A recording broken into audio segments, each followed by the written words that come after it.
Assalamualaikum warahmatullahi wabarakatuh. Apa kabarnya anak soleh-solehah? Semoga selalu sehat dan bersemangat walau belajar di rumah. Baiklah, kita awali kegiatan pagi ini dengan membaca lafaz basmalah. Bismillahirrahmanirrahim. Pada pembelajaran kali ini, kita masih belajar tema 1.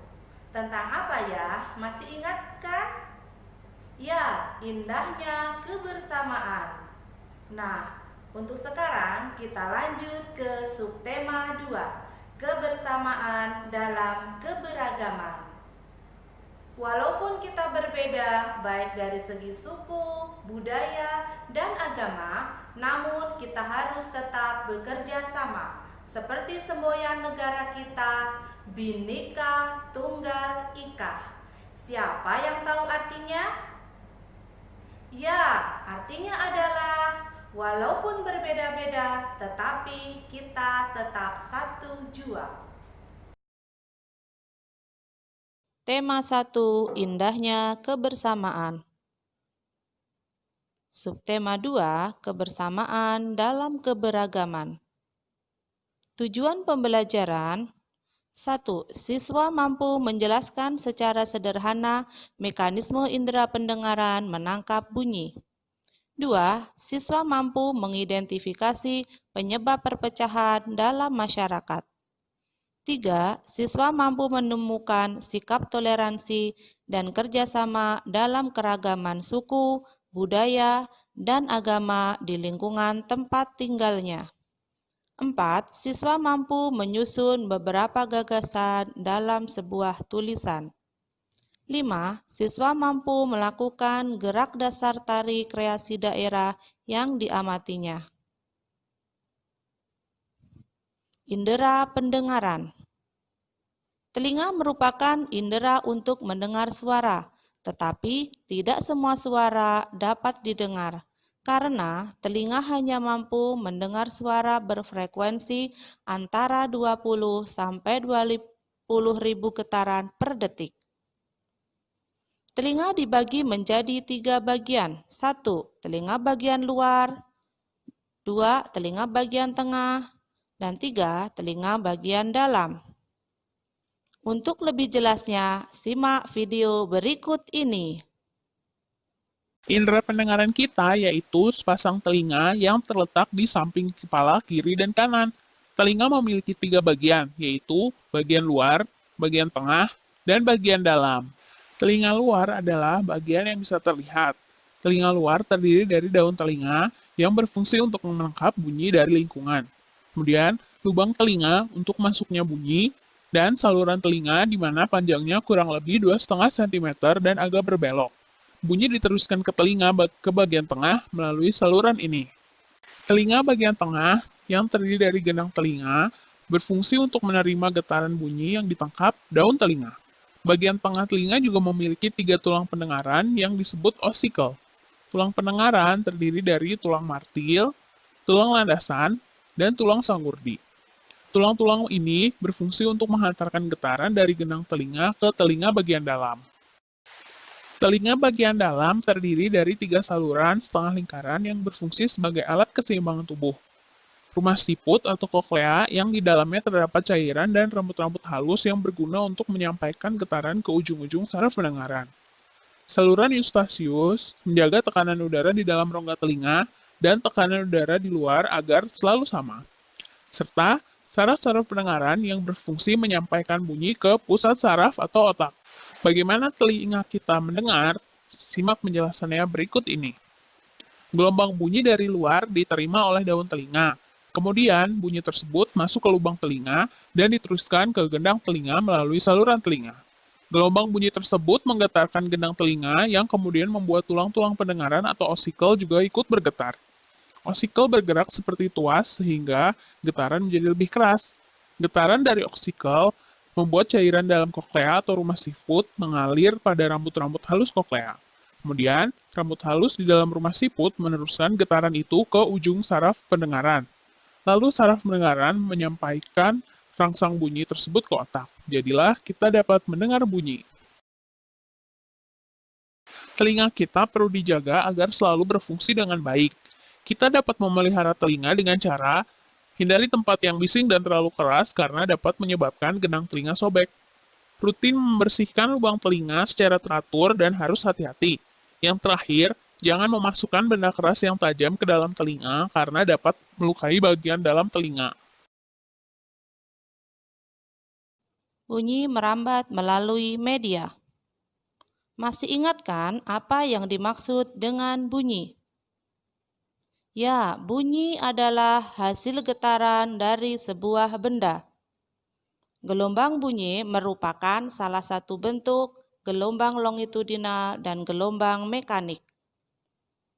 Gelombang longitudinal yaitu gelombang yang arah rambatnya searah dengan arah getarnya. Gelombang mekanik, gelombang yang memerlukan medium dalam perambatannya. Medium bunyi untuk merambat yaitu benda padat, cair, dan gas. Di luar angkasa tidak ada udara atau disebut hampa udara. Pada ruang hampa udara, bunyi tidak dapat terdengar.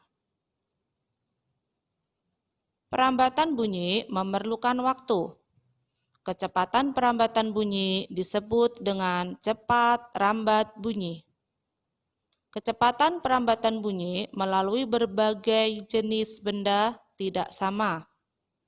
Perambatan bunyi yang paling cepat adalah melalui benda padat.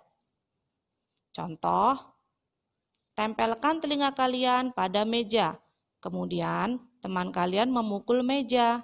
Bunyi pukulan akan terdengar. Nah, hal ini menunjukkan bunyi merambat melalui benda padat. Selanjutnya, toleransi dalam keberagaman. Toleransi adalah memberi kebebasan kepada orang lain untuk melakukan sesuatu sesuai kehendak dirinya dengan cara yang baik. Dalam Al-Quran juga banyak dicontohkan tentang toleransi. 1.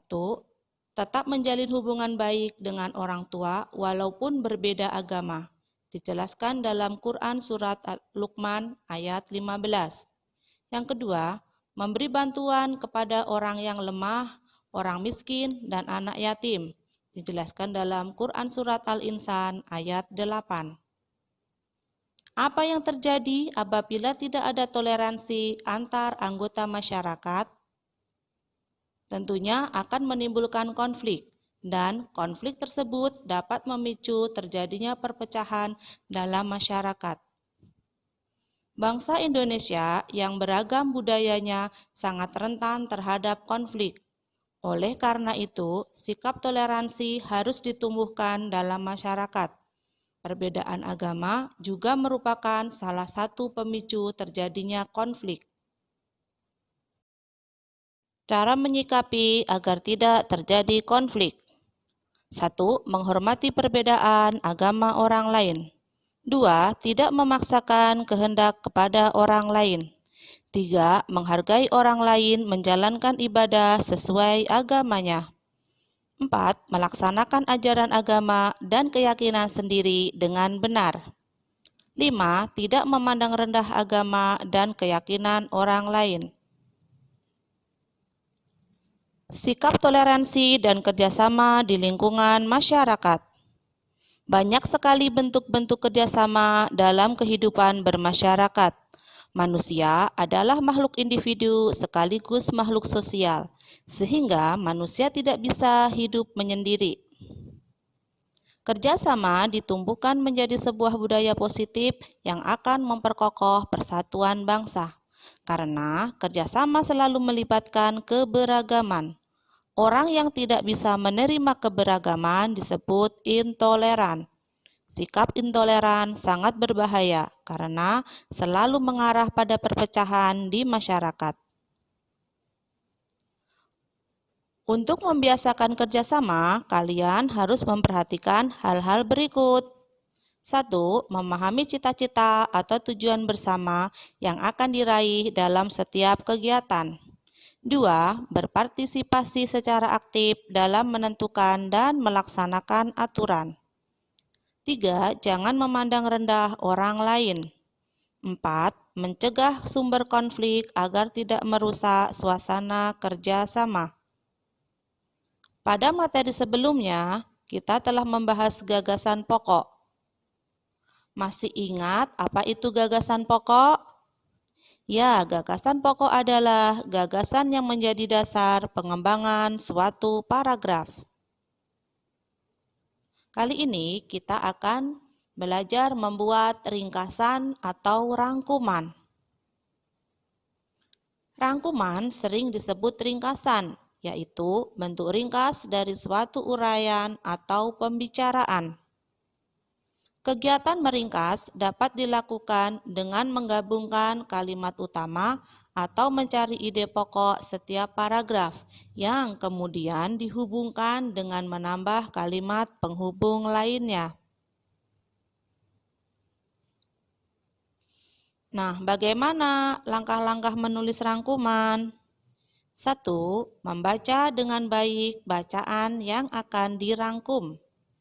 2. Memahami bacaan secara utuh terhadap bacaan yang akan dirangkum. 3. Menemukan gagasan pokok ataupun kalimat utama dalam bacaan yang akan dirangkum. 4. Menyusun kembali gagasan pokok maupun kalimat utama yang telah ditemukan menjadi sebuah tulisan utuh dan berhubungan satu sama lain. Selanjutnya, keberagaman budaya daerah. Pertama, keragaman alat musik daerah. Perhatikan gambar alat musik berikut. Yang pertama adalah gambang kromong dari Jakarta. Kedua, angklung dari Jawa Barat. 3, sasando dari Nusa Tenggara Timur. Dan keempat, kecapi dari Sulawesi Barat. Yang kedua, keragaman tari daerah. Perhatikan gambar. Yang pertama, tari saman dari Aceh. Kedua, tari bungong jumpah juga dari Aceh. Keempat, tari tortor dari Sumatera Utara. Dan terakhir, tari merak dari Jawa Barat.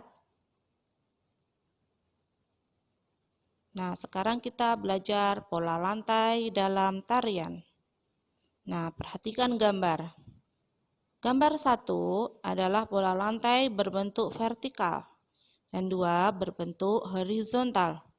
Ketiga berbentuk silang dan keempat berbentuk lingkaran. Pola lantai adalah pergerakan yang dilakukan dengan cara berpindah tempat atau bergeser sehingga membentuk pola tertentu. Pola lantai berguna untuk menjadikan tarian lebih indah dan menarik. Nah, kalian tadi sudah menyimak materi dengan jelas. Sekarang tugas kalian adalah mengerjakan tugas. Bagaimana dengan video pembelajaran kali ini? Cukup mudah dipahami bukan? Sampai ketemu di video pembelajaran berikutnya. Wassalamualaikum warahmatullahi wabarakatuh.